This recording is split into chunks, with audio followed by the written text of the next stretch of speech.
when you see these, like China, Japan, South Korea, Germany, you know, they have been through wars, and they have, mashallah, they have big economic growth.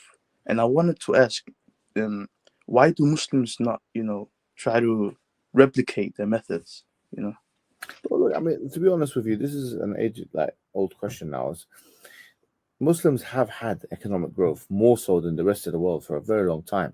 Mm, I mean, you have to appreciate that after World War One and Two, but World War One in particular, the Muslim world went through a very transformative process with the collapse of the Ottoman Empire. Now, after that happened and the colonial reality, this really did change the way that the Muslim world would operate.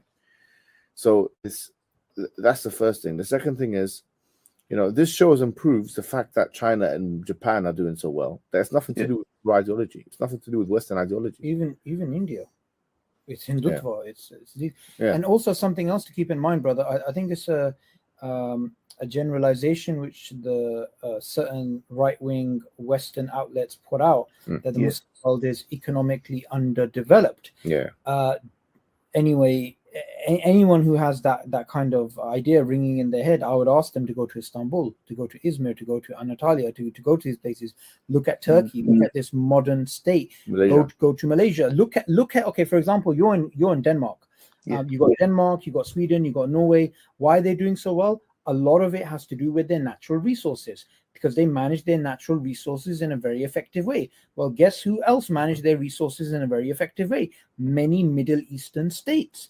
And what we also find is that there are other countries in the next 50 years, will probably be gone by then, next 50 years, who are going to be very powerful modern Muslim states, such as Nigeria. Nigeria is actually one of those economic powerhouses, which is in the next couple of decades projected to be a hub of trade, of all types of businesses, and you find this in these places. And what you actually, so just one more thing, what's very important for economic growth is a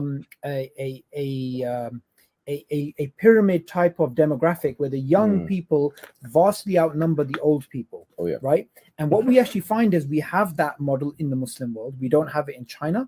We don't have it in Japan. China released its statistics recently, and they dropped from a few years ago. They had 20 million new births to something like 8 or 10 million. So actually, they're going down. In Japan, there's more adult nappies than children's nappies. And we find here in Europe the same problem, that we actually don't have the pyramid. We have the inverted pyramid, right? And so what we find is in the Muslim world, Saudi Arabia, Egypt, Nigeria, Pakistan, we find that the youth is vastly more than the elderly. And give it basic economics over a couple of decades, you're going to see vast economic growth. But we should never ever link economic growth to truth, to ideology, because as Hijab pointed out, we got communism in China. Well, you can say it's capitalistic type of communism, which is leading to its growth. In India, they have a totally different metaphysical idea. They believe in all these different idolatrous things, yet they're still successful. So it's not just the Western world. And also, if you pound for pound, if you look at, for example, why do we always we link Christianity and or like Western ideology with European countries? Or look at Latin America, for example, and Sub-Saharan Africa. Good, very good. So Latin America is a pound for pound not doing better than the Muslim world. GDP per capita is not doing better than the Muslim world is. Like, compare the Middle Eastern states with the Latin American states, you won't find a huge disparity in GDP per capita. In fact, you'll find that some of the Middle Eastern states are far outperforming them GDP per capita. And a lot of the reasons for their lack of success is to do with colonization by America against Latin America. So again, we have to realize that same thing with a lot of sub-Saharan African non-Muslim majority states. So you've got a lot of like Christian majority in sub-Saharan African states. A lot of them have introduced like so-called human rights type policies, and they're well underperforming. And something is very interesting.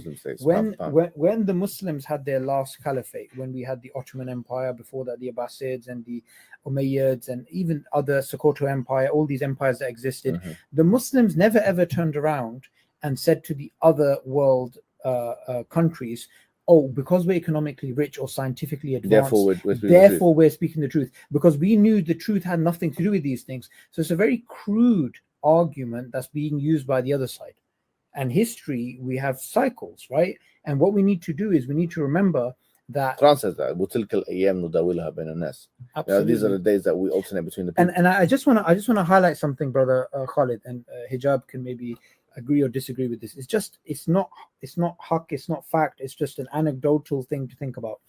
What we find is that in the Muslim world, the richer segments of society spread the most fasad. They spread the most sin. They are usually the most secular, the most religious are actually the people who are poorer. So imagine if a country which has that type of moral outlook is fueled in a way that everyone becomes rich, like a particular European state. What you'll find is the percentage of people who are into that fitna and fasad will just increase massively. Yeah, no, there's true. So maybe it's a protection. There is a correlative.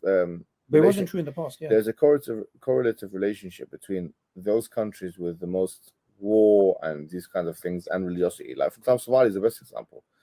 It's one of the best examples. Like, if you look at how Somalis and Afghanis and Iraqis in particular, these three nations, but let's just say Afghanis and Somalis in particular, yeah, how they answer on like Pew research forums on questions related to Islamic law, they're the closest to the traditionalist system.